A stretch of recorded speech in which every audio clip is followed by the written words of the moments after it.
One thing nobody is mentioning about the Diddy issue, right? So obviously there's a lot to this. People are going crazy. There's a million videos. Everybody's just whacked out because this is such a big thing. But a couple things. First off, I would say that, those of us who've been conspiracy theorists, we've known about this type of stuff for a long time. When I first started uncovering stuff like this, information like this, probably like 2013, 2012, 2013, around that time, 2014 maybe, when I started really getting into conspiracy theories.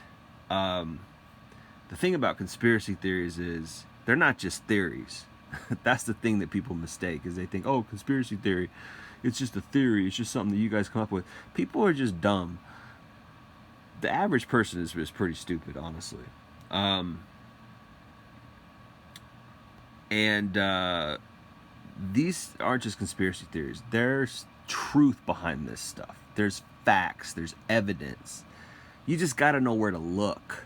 You got to know what to click on, what to type in, and people don't have the time to do that. This is why they want you in that 9 to 5. This is why they want you in that rat race. The world is run by an oligarchy. It's run by a select, elite, few people, and some of them we get to see. Some of them we see their faces. Some of them we know their names. Some of them.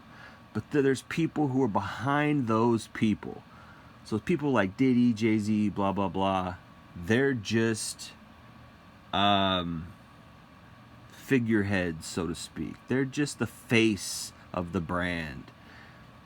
The stuff that they were doing, the stuff that Diddy got exposed for doing, is commonplace amongst the people behind the brand. That's what they do. Epstein was a big blunder. It was a big mistake for these elite people. They really think they won't get caught, but they don't read the Bible. They really think they won't get caught, but they don't know God. God exposes things. God exposes things. And the Bible says what's done in the dark will come to the light. And woe to those who call evil good and good evil. And we live in a twisted world. And that's what I want to talk about, is I want to talk about this twisted world. And one thing that people aren't talking about is the fact that this stuff was going on and nobody said nothing until something went wrong, until something happened with Diddy's money where he sued whoever, some liquor company, and then all of a sudden they're like, oh, you're gonna play games with us, all right, we'll push back on you. And apparently Diddy's what they call new money. Diddy's new money, right? There's old money and there's new money. New money is first generational wealth. That's what new money is. Old money is that wealth has been passed down from generation to generation, talking 200, 300, 400, 500 years of generational wealth. That's old money. There's people on this earth who are old money, meaning they're the 10th generation of some brand that's been out since whatever. I don't know about 10th generation, but they're the 4th or 5th generation maybe. That's old money. You don't mess with old money. Old money are the people who own jurisdictions. They're people who own courts. They're people who own lawmakers. Some evil, insidious shit that runs our world. Apparently, allegedly, Diddy mess with these people. Okay. But what I want to talk about is the fact that he wouldn't have got exposed if he didn't mess with the wrong people. That's what's funny about this. I don't know what happened with Epstein. Jeffrey Epstein or whatever. I don't know what happened with Jeffrey Epstein because who knows how he got exposed? Who knows what happened there? You crossed the wrong people. I think that might have just been a blunder. I forget how he even got caught, but what's funny is, why don't these people get caught? That's what's funny, is how much evil goes on and people don't get caught.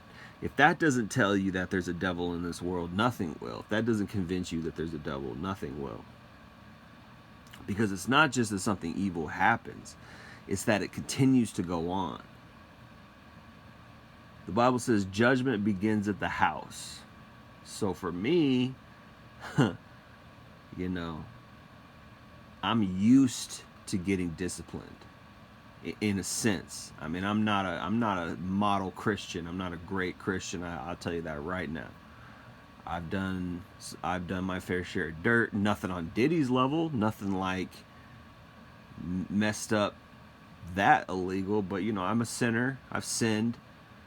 I've gotten drunk. I've fornicated. You know, I've broken some laws in the Bible. I've never done anything that Diddy's done. I'll tell you that, because I've never had any interest to do that weird stuff.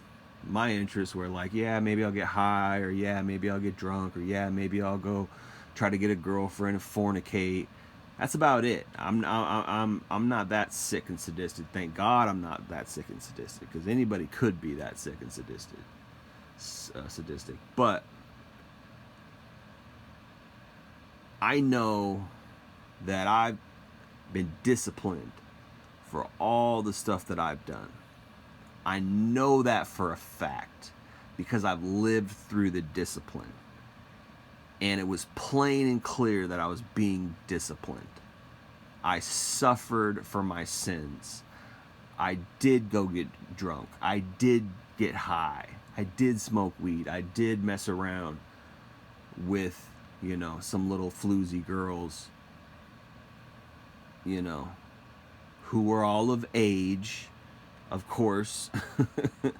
Gotta say that in this context, because Diddy was messing with underage people, which is sick. But, you know, everybody was definitely way over 18 in my story. But I had girlfriends and I had hookups and, you know, the whole nine, which is average American crap, you know, average American sinning. Yes, I'm an average American sinner, right?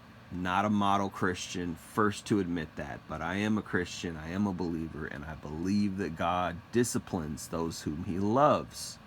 However, there's another discipline that's going to come upon the earth, and it's called God's judgment. The Bible says judgment begins with the house. The house of what? The house of God.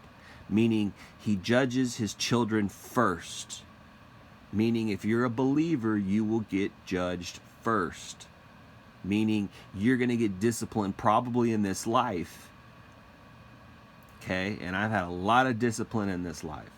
But those who are not from the house of God are going to get the second judgment. And the second judgment is going to be a lot harsher in the sense that you're not going to come back from that. The whole point of God's discipline and judgment and chastisement on his children is for correction. God disciplines for correction. The type of judgment that's coming on the unbelievers and those who reject God, that's going to be that's the lake of fire. That's hell. That's their judgment. They're going to be cast out. They're going to say, God, if I would have known. But he said, I gave you, these are all the chances I gave you. I gave you your whole life. And then that's it. And then it's over. And for eternity, they've made their choice. But one thing that I got to point out is that how does this environment continue on? You see, how does this man party for 30 years? He first stepped on the scene in 1993, 1994, right? When he first became famous. I know he was in the scene a few years before that, but Puff Biggie came out in 1994, I think. Ready to Die dropped in 1994, I'm pretty sure. Notorious B.I.G.'s first album, which I'm thinking is the flagship first honorary album of Bad Boy Records, if I'm not mistaken. Probably am mistaken, but it's one of the first. And this dude's been partying for 30 years. 94, 2004, 2014, 2024. That's 30 years this guy's been partying. I couldn't survive partying for 3 years in high school. I messed up and done used up about 8 of my lives in that 3 years. And I didn't know everybody in town. I knew a lot of people. I grew up in a small town, and I had party friends, and I went out and partied. This was kind of before I gave my life to God, but I backslid after I gave my life to God anyway. At age 19, I backslid, and I paid my discipline for it. And I probably paid my discipline for partying in high school too. I'm sure I did. I couldn't survive 3 years of that. I was depressed. I was unhealthy. I was having bad mental states. And I didn't even drink every weekend. It was like once a month I'd go out and party. Twice a month maybe. It was just fun. We go out and fun. We drive around to house parties or whatever. Get alcohol, get all drunk, sometimes we get blackout drunk. You know? I couldn't survive 3 years of that. It took a toll on me. Of course, I didn't have a good diet, and I didn't have a good environment at home. We were poor, yada yada. But how does this guy do that for 30 years? I mean, I guess this is money. I guess that's what money does, is to get you the most expensive chefs. You get the best quality food. You get to recharge. I guess the guy had IVs. How does that happen? Unless the devil runs the world. Unless these people are satanic and they're getting their power from Satan. One thing I never understood was, why was I different? Why was I different? In the sense that I couldn't do it. I had friends who could go out and party and drink and smoke and get high and yada yada, and then they'd be up at 9 a.m. the next morning talking about, yeah, we had fun last night. Like, I woke up at 4 in the afternoon. My body couldn't handle it. I guess I'm just a weaker vessel. That's all that is.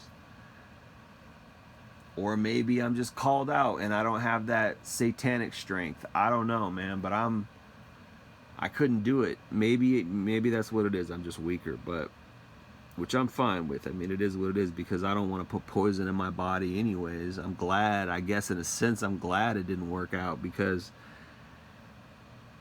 a lot of them ended up on hard drugs. I grew up with a lot of kids who ended up on meth, ended up in the streets, ended up in jail. And my body was like, nope. So how does somebody do that for 30 years? Okay, not every day. Maybe he measures his shit out. Maybe he's wise and he's not drinking as much as other people. He's just taking a little sippy sip, and that's it. Maybe not even really sip, maybe not even really swallowing it, just pretending, getting everybody else drunk. I mean, how evil do you gotta be, man? How evil do you gotta be to perform like that? To fool everybody like that, and to take videos of people, and to manipulate people, and to traffic women. And here's the other thing that I think is crazy. Like, why do you even have to traffic women? This is the thing. Like, women will do, if you're famous and you're good looking, relatively good looking, you don't even really have to be good looking. If you're famous and rich, women will do anything, man. And this is just that's another angle that I think is crazy about this whole thing is that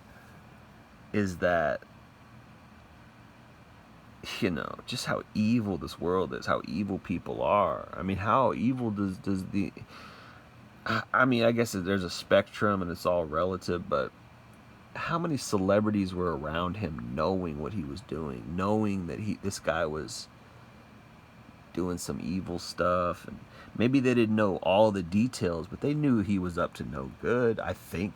So this is the thing is that again, when you get into conspiracy theories, you realize the whole thing is a pit of hell. The whole thing, all Hollywood, all of Hollywood. It's Sodom, man. It's just Sodom and Gomorrah. That's what it is. Like that song from the Red Hot Chili Peppers, Californication.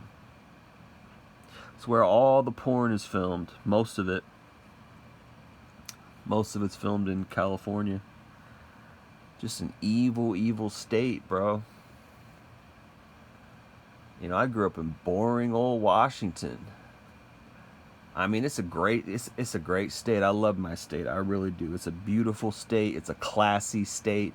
Unfortunately, we got Seattle, which is liberal, trash bin. But even, I live in Seattle. I live in Seattle area, and I have for many years now. But it's not even that bad. I mean, God, I hate to live in Portland, or I'd hate to live anywhere in California. It's way more of a liberal trash bin down there. But it's pretty bad over here in Seattle. I grew up in Spokane. I grew up on the east side of Washington. And it's good people. There's good people over there. And there's good people all around, of course. But Seattle is just, I never really liked it. It's beautiful area.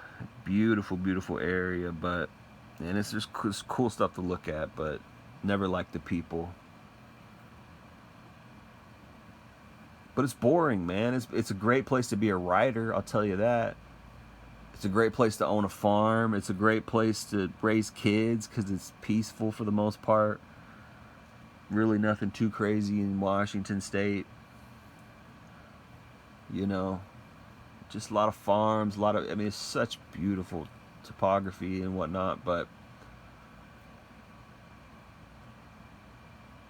California, man, is just a cesspool. Hollywood, cesspool. San Fernando Valley is where they film all the porn. Cesspool. Los Angeles, cesspool. Right? San Francisco, cesspool. Sorry. Yeah, there's a lot of history. It's all cool. Yeah, all the bands, all the famous, blah, blah, blah. It's Satan's playground, bro. It's Satan's playground. And you say, oh, but Puffy's from New York. Man, they all go to Los Angeles. That's where they all go. But yeah, New York is another cesspool, another liberal cesspool, another satanic playground. Miami is another satanic playground. These places are Sodom and Gomorrah, man. People are just sinning and sinning. And it's like, how does this pertain to the red pill? Because in the red pill, man, we want truth. And we want righteousness. And we want the best for society. Or else you wouldn't be red pilled. You go along with the flow. Red pill is against the current. It's against the current, man. Meaning, I'm not going to accept this bullshit. What is this? Divorce? What is this? High body count? What is this? Abortion? What is this? Liberal nonsense? What is this? No. I want a family. I want a good woman. I want a good mother. I want a good wife. But we can't get that because people like Diddy are out there like the Pied Piper. When I think of, and this is the thing, man, this is really what I want to talk about, is that when I think of porn and I think of sin and sexual sin and lust and greed and what America, that underbelly of America, but really, you know, underbelly, yes, but really what America, the American dream, it's all about just debauchery. It's just degeneracy. And what I don't understand is how so many people are adherents to it, how so many people support it and jump into it, right? It's always boggled my mind how many women do porn. The most beautiful women around all the world do porn, and it's crazy to me. And I'm just like, well, this is what you really want. This is what's really in your heart. And this, the thing is, like, I think red pill men are very much romantics, and I think we're traditionalists because, and I know this is how many red pill men feel, is that we just wanted one woman, we wanted to love one woman, we wanted a good family, and that's it. That's all we wanted. And it's sad because we weren't cool enough, or we weren't bad boy enough, or we didn't drive a cool enough car, or we didn't have the drugs, or we didn't we weren't the star football player. You know what I mean? This is hypergamy, man. This is what feeds people like Diddy. This is what feeds people like Leonardo DiCaprio. This is what feeds people who are in these, who get famous so they can abuse or just use their position to get what they want sexually, to get what they want with women, to get what they want with whatever they're after. And I look at it like, hypergamy fucked us, man, because wait, we can't get a nice, just a regular nice attractive wife. She's out here being girl number 5 for someone like Puff Daddy. I don't even like calling him that. Someone like Sean Combs, Puff Daddy. You ain't daddy or nothing. Anyway, someone like Sean Combs or someone like Leonardo DiCaprio's fat ass. This is what it is. This is what the world is. This is what Hollywood is. This is what the American dream is. It's this pyramid where you got all the regular ass people who are just slaves to the system, and then you got the aristocracy, or whatever you call it, the bourgeois or whatever, at the top of the pyramid, right? Making all the money, doing whatever they're doing, feeding off our labor. And I'm not hyping communism. I ain't no communist. But they make some points. They do make some good points. But they don't have the answer. Communism as an ideology is not the answer. It's a failed system. But they make some points. That's all I'm saying, is they make some points. And some of their points are sound. And yeah, if there's some dickhead who's sleeping with all the women, right? Yeah, he's a dickhead. But is it his fault? Not necessarily. I mean, yes, but look at it from this angle. He's just gaming the system. He saw an opportunity and he took it. That's all. That's just action and reaction. That's all. That's just opportunity. That's just seizing the opportunity. That's all. I'm not necessarily mad at them per se. Yeah, that's evil. Yeah, these people are evil. Yeah, Diddy's evil. Leo DiCaprio's evil. These people who become famous and just sleep around are evil. But what you gotta look at is, you gotta look at, why are women responding to that? This is what nobody's talking about with the Diddy thing. Why are women responding to that? Why are they responding to that? You can't get a text back. You send out 5,000 messages on whatever dating app and you get totally ignored. And here you got guys like Diddy who got 3,000 women a month.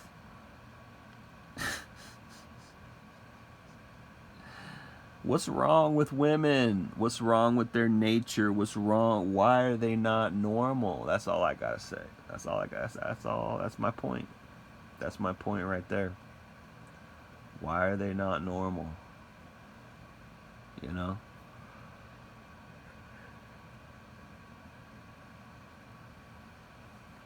Why can't you find a good wife? Because she's out at a Diddy party. That's why. Because they don't have to do anything. They don't have to have a talent. They don't have to maintain a career.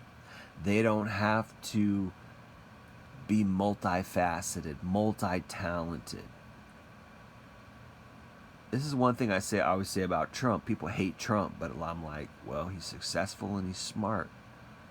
Sorry. Maybe he got his start off his daddy's money, but he turned it into something. Let's say even if he is bankrupt. This is funny, you know, the left, they like to throw all this shit out. They say, oh, he doesn't have any money. And then they say, oh, he's a billionaire. So they flip-flop. And I'm not trying to take this conversation political, but I'm using him as an example. You hate him, but he's smart. You can't say he's not smart. You can't say he's not talented at talking. You can't say he's not talented at making business deals, at being an executive. You can't say that he's not clever and witty and sharp as hell. And he's old now. His skills are waning. But he got where he got. He's famous. He's a household name. He became the president. Because he's got something. It's the same with Sean Combs. He's got something.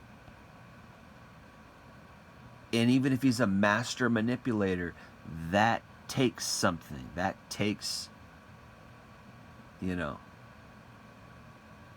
takes wit. It takes cleverness. You got to be able to manipulate people. Maybe he didn't produce all those songs that he claimed he produced. Maybe some other guy produced it. But he figured out a way to pay that guy off so that he could put his name on the record and say, this is my record. I'm going to get paid for this. I'm going to make $10 million a month on this song that gets played a zillion times. And this guy paid him $5,000 for the song. That's business. Is it good business? No. Is it ethical business? No. But that's business in America. That's how it works. These porn girls, what do you think they get paid? They get paid pennies compared to what the producers make. Some new girls get paid $350 for a scene. And then the guy turns around and makes 30 grand on that scene after it gets sold and sold and sold to all these weirdos out there who want to see a new girl. That's business. It's smarts. And he did that for 30 years. And so you got to give him credit for that. He became a household name. He weaseled his way into America by going on the Ellen Show, by doing Oprah, by making appearances, by making his image. There's a machine behind this stuff. There's a machine. This isn't just luck or even raw talent. Raw talent means something, but if you don't hone it, if you don't work at it, if you don't have a machine behind it, it's not going to work. You can have talent. There's a million bums down in Skid Row in Hollywood who are homeless and they got talent. They can act and they can do this and that, but it takes a machine to create a Sean Combs. And you got to be in the club. You got to be in the club. All of that, my point of saying all of that is that that's how hard men have to work to get to where they are. And what do women do? Nothing. They put on some $5, drugstore makeup, wear some heels and go out. That's it. That's how insanely high the bar is for men and insanely low the bar is for women. And yet nobody bats an eye. Everybody acts like, what are people doing? Nobody's saying anything about it. Nobody's like, hey, wait a minute, what are our daughters doing? Wait a minute, where's our morality? Wait a minute, what about love and relationships? I'm on this website, or it's not a website, but it's a page. It's a social media page. I follow this social media page, and it's about home wreckers. And it's funny because it's similar to this website that got taken down, but it is a website called thedirty.com. And it's kind of an alternative website that exposed cheaters, exposed manipulators, exposed liars, and anybody could submit pictures of some person, and there was really no vetting process. There's no checking up. They just posted it. It's crazy. Can't believe this site existed, because I'm sure there was many lies told and many fraud. I don't know if fraud's the right word, but many unsubstantiated claims that just got put on. And they got taken down, but it's similar to that in that you just post up a picture of this dude or woman who did you wrong. But what always surprised me about that website, and surprised me about this page as well, is just how many of them there are. I know there's a lot of people in the world, but it's so common for people to be really messed up and do messed up stuff. You know? And one thing that just boggles my mind is like, there's really beautiful people, you know, gorgeous women doing the most heinous, messed up stuff, the most evil shit, breaking, you know, to cheat, to sleep with a man who's married is evil shit, you know, and for a man to cheat on his wife is evil shit. But to know that, and there's this psychological thing with women, is that, you know, they get turned on more by a man who's married, which is messed up. Anyway, it's just some more evil shit, you know, and it's like, sometimes you just get, you know, it's like Lot, you know, Lot and Sodom. Lot, L-O-T, was Lot, L-O-T. Lot was Abraham's brother. Abraham's blood brother in the book of Genesis. And he went down to Sodom. He lived near Sodom. Or I think he lived within the city walls of Sodom. He just lived there. It wasn't like he was, I don't know, maybe he was choosing to sin. Maybe that's symbolic of something. I don't know. You know, living in Sodom generally symbolically means living in sin, particularly sexual immorality, which is what Hollywood's all about, which is what California's all about. You know, sexual immorality. And there's different types of immorality. There's greed, there's power, there's abuse, there's this, that, and the third. But most people get stuck on sexual immorality because it's such a, I don't know, insidious thing. But he was dwelling in this area, and he's like, and the Bible says that his soul was vexed. It vexed his soul, something like that, living in this area, Sodom, because of how much sin there was, because of how evil it was in its environmental degeneracy, licentious degradation.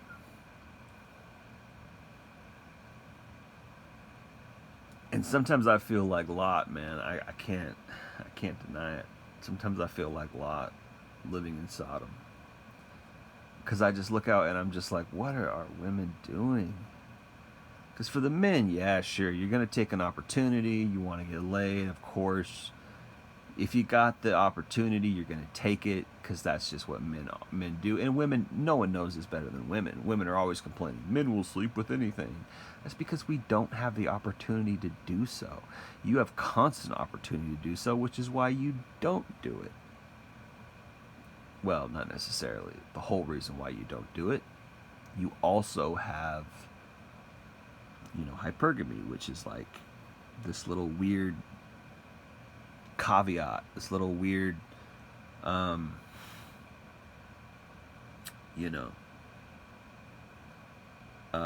program thing within you, like on a phone or a machine. There's like this program to function a certain way. This little functionality caveat where women don't sleep with everybody because of hypergamy. They gotta sleep with the highest value male because biology and genetics, right?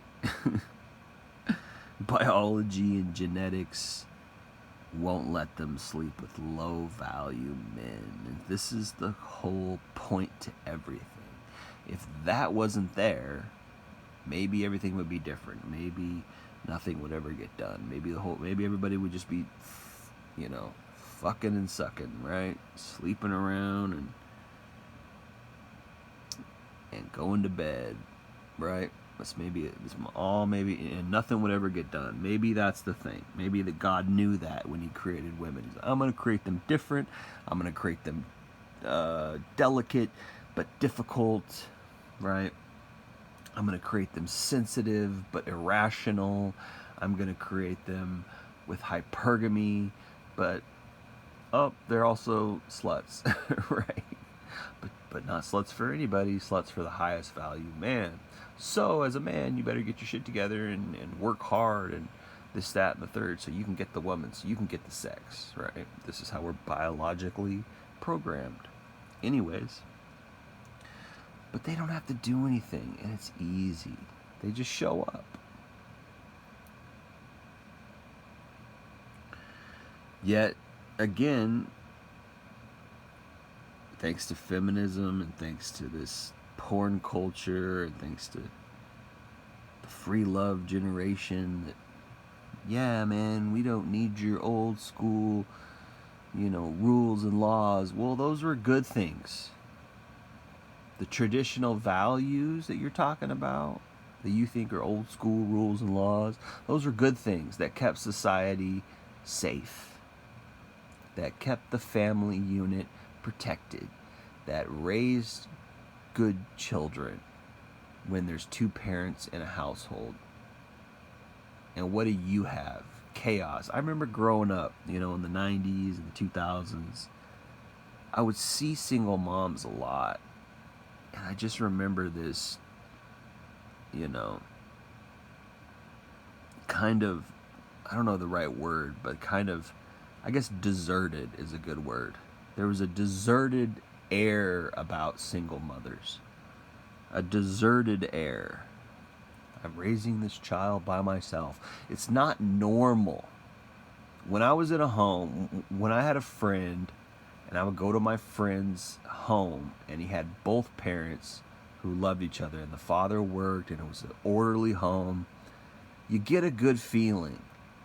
The mother's happy, she's taken care of. She's submissive to the husband who takes care of everything. She helps him when she needs to. She cooks him food. There's a harmony in that. She's not out here worried about being a boss bitch. She's not out here worried about her career. She's not out here worried about impressing her friends with all her cool new high heels and her cool clothes and all this shit that young women are into. Because this is what feminism does. It turns women into weirdos. Okay, yeah, you look sexy in your high heels at the club. Great. That's a great accomplishment. Thumbs up. Yeah, 50 guys at the club want to have sex with you tonight. Amazing. You really accomplished. You know what's cool? You know what's interesting? You know what's worthwhile, a good mother. When I went to a friend's house and his mother was good and she was nice and she was kind and she was accommodating and she'd offer me food and she'd ask me things like oh are you into do you play basketball, do you do the that's cool, and she, not weird, but just enough to where she was cordial. These are values that we've lost. It used to be you'd go over to a friend's house, and his parents or her parents or whatever were cordial to you. People don't even know what this is anymore.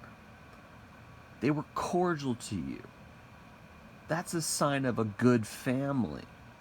I remember growing up seeing single moms, and there's no family there. It's desertion. You get an air of there was something here at one point, and now it's gone. That's the vibe you get. And you get this woman, and of course it's always, I can't say always, but because not always it's the woman, but a lot of times the woman, there's something wrong with her. The single mom, it's usually her.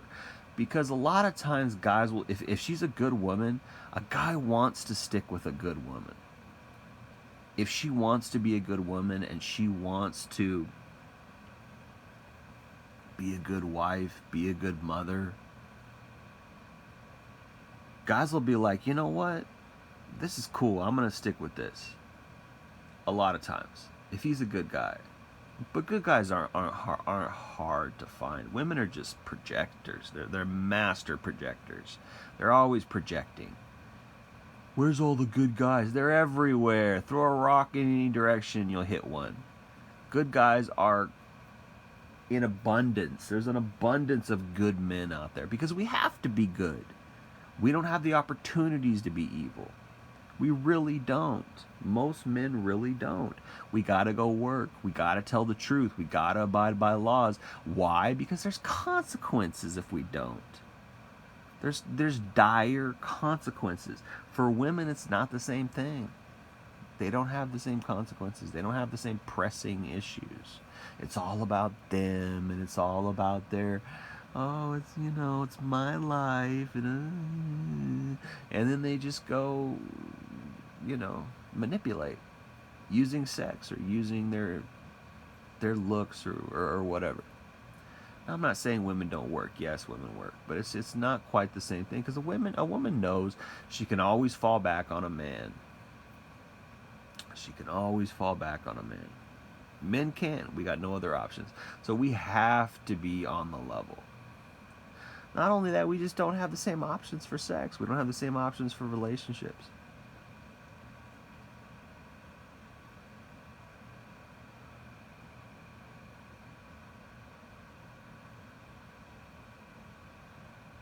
So a lot of times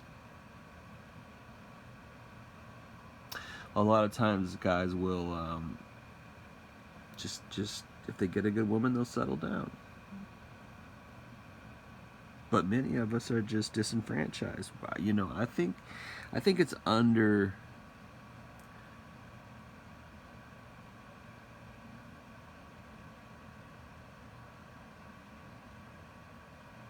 I think it's under talked about how disenfranchised most men are today, how lonely most men are today. I think it's way worse, and for some reason, it's not being talked about. I think it's way worse than people think. More single people than ever, more broken relationships, more broken marriages than ever, more relationships and marriages that really aren't founded on the right principles, aren't, based on love.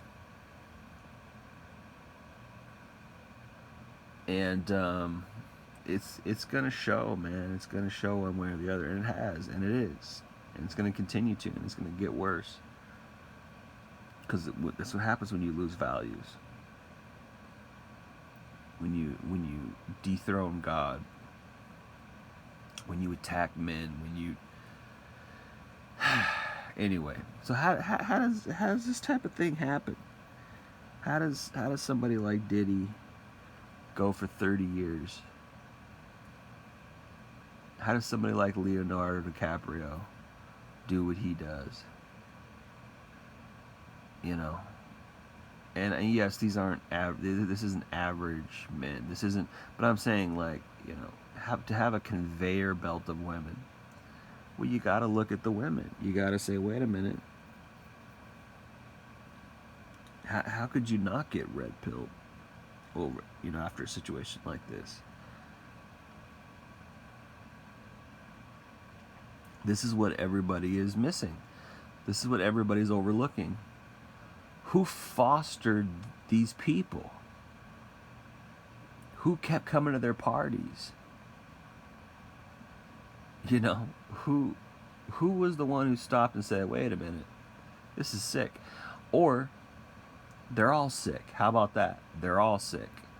They're all just as sick as him. They're all just as inclined towards evil as him. They're all sinning just like him. How about that? That's the real truth. The real truth is that maybe his crimes are more insidious than others, or excuse me, are more evil than others, are more, you know, severe than others. But they're all running the same way. They're all floating down the same stream. They're all drinking from the same reservoir. Right? It's all Satan's playground, and these are Satan's children. But again, look at our women. And I guess I've come to this question before, and I'd have to pose it again in all truth and objectivity: is if men had the same opportunities, would we do the same things? And I think maybe we would. I don't know. Would we do the same things that women are doing? Would we take advantage of sexuality? Would we indulge? Would we play games? Would we, you know, ignore love and ignore normal relationships and things like that? I think we might if we had the same opportunities. I venture to say we would. But anyway, obviously, you know, we're not as warped as the ones who are, you know, the ones who we see now going down. We're not as warped as them, but, you know, something's really off with these people. But, you know, sin is sin, and that degenerate path is that degenerate path, and we just gotta call it out for what it is. Look at how much evil. Look at all this stuff that's going on.